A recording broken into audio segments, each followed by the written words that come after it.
Emil, di ka dito. Uy, ano yan? Parang may gagawing illegal na. Tanga hindi. Pustahan tayo. Anong pustahan? Alam mo naman may gusto si Damian kay Anya, di ba? Sus, obvious naman eh. O ano meron? Pag umamin si Damian kay Anya ngayong taon, panalo ka.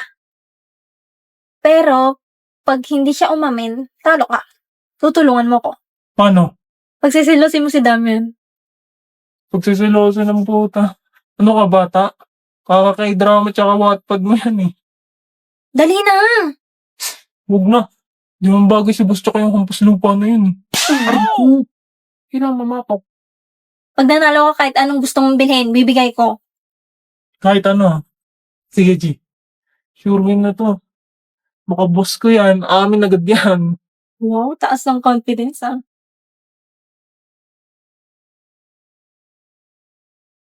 Patingin-tingin ka pa dyan sa paligid. Order. Bakit? Bossing! Asan ka? Mamaya na lang. Kita mo si boss? Pumunta doon sa CR. Yes, salamat.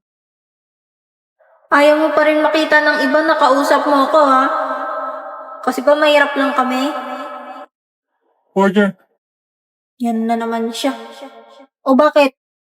Galit ka ba? Di, busy lang. Ano ba yan?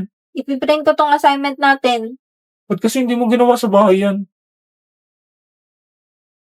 Sorry wala kasi kaming printer. Mahirap lang kasi kami. Sige na, sige na. Pag di ka to napasa, ikaw may kasalanan.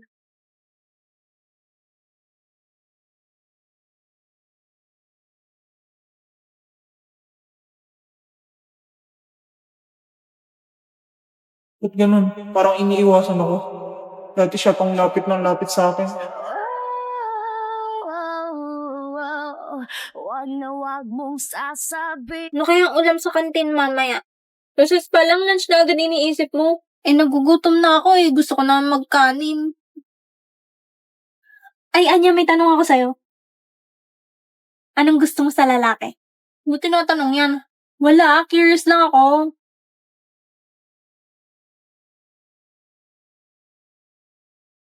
Ano? Gusto ko yung hindi sunod ng sunod sa akin. You mean, ayaw mo ng clingy? Oo, tsaka gusto ko yung ayaw sa akin. Kagaya ni Damian. Huh? Hindi, no? We, di ba crush mo siya dati? Yok! Saan mo napulot yan? Eh, ako sa kanya kasi binubuli niya ako dati. Sabi mo gusto mo yung ayaw sa'yo. Eh di yan. Gulo mo naman. Hindi kasi ganon. Ayoko yung may feelings sa akin. Alam mo may gusto sa'yo si Damian? Hindi! Ay, basta! Huwag ka na magtanong ng ganyan. Basta ayoko pa kanya. Hala, ano ba yan? Ano nga kasi? Huwag na nga itanong. Kulit mo Basta ayoko pa kanya. Mukhang problemado si boss ah. Oo nga no. Aga-aga nagre-relapse. Boss, anong problema? Ha? Wala naman akong problema. Dali na boss, baka matulungan ka namin.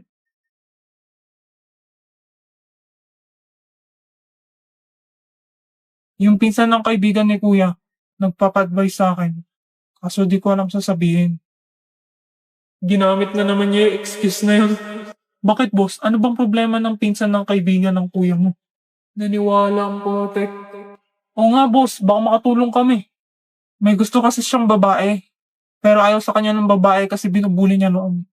Ay kaya naman pala ayaw sa kanya, binubuli niya pala eh. Deserve niya yan. Tungix, hindi ganyan mag-advise. Alam kong ikaw yan boss. Ganto boss. Una, magsasorry ka magsasorry muna siya. Tapos kakaibiganin niya. Tapos kapag close na sila, tsaka siya dadamoves dun sa babae. Noon. Paano kung sinabi ng babae na ayaw niya sa mga taong may feelings sa kanya? Inang niya to, pinapahirapan pa si boss. Hindi ako pwede matalo sa pustahan. Wala yan boss. Sinasabi niya lang yan kasi ayaw niya dun sa pinsan ng kaibigan ng kuya mo. Kasi nga binubuli siya dati, di ba? Pero pag nagkabatinayanta mo, magugustuhan niya rin yan. Basta dapat mag-sorry na siya. Tapos patunayan niya na nagbago na siya. Yan! Abang, galing mo mag-advise, man! Nga, pre. It's by us, boy. Mission!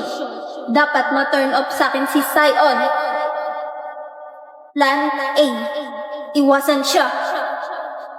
Plan B, kukupalin siya. Plan C, ang ayaw kong mangyari, paaminin siya at i-reject.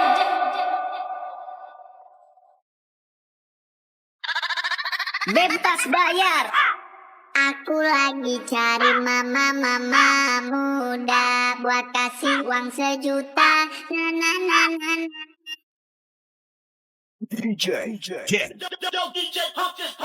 Manayaw tang tanan, diri sa diskuhan. Daghan kayo og tao, mga tutang tanan. Mga tutang tanan, diri sa diskuhan.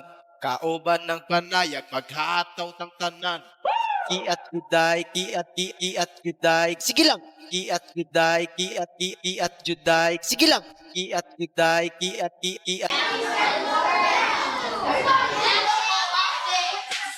Patawad, Amanay.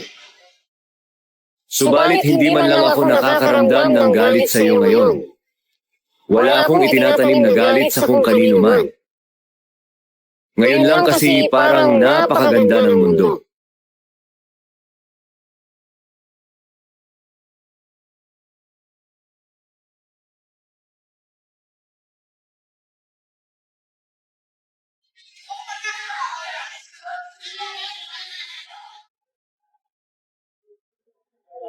Mula sa langit at lupa, ako lamang ang pinarangalan.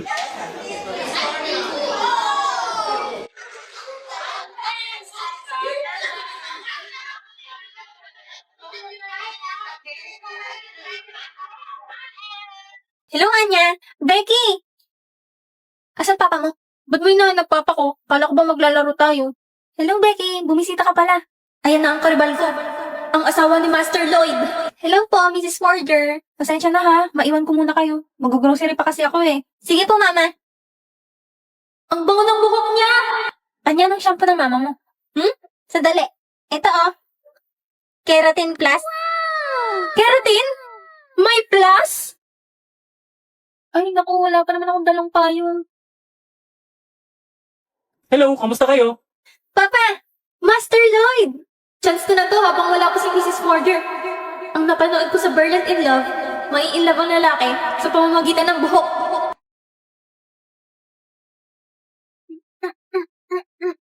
Ha? Anong ginagawa ng mga batang to? Nakauwi na ako. Nandito na ulit siya. Ano nangyari sa iyo? Bakit basang-basa ka? Abutan kasi ako ng ulan eh. Nakalimutan ko magdala ng payong. Dali lang ha, ilalapag ko lang itong drain ng sari ko. Bango. Ano yan, Lloyd? Ay, sorry. Buhok mo pala yung naamoy ko mabango. Hala, naglalandian si mama at papa. Hindi, no? Oh, Alam, Miss Becky, tumayo ka dyan. Becky, nililinis mo ba yung side namin? Becky, anong problema? May masakit ba sa'yo? Iba talaga pag nakakeratin. Siya, bigla na lang ito bumigay. Baby, Bust down, Tatiana. Bust down, Tatiana. lose my mind. Pick it up now. Break that shit down. Break it down. Speed it up.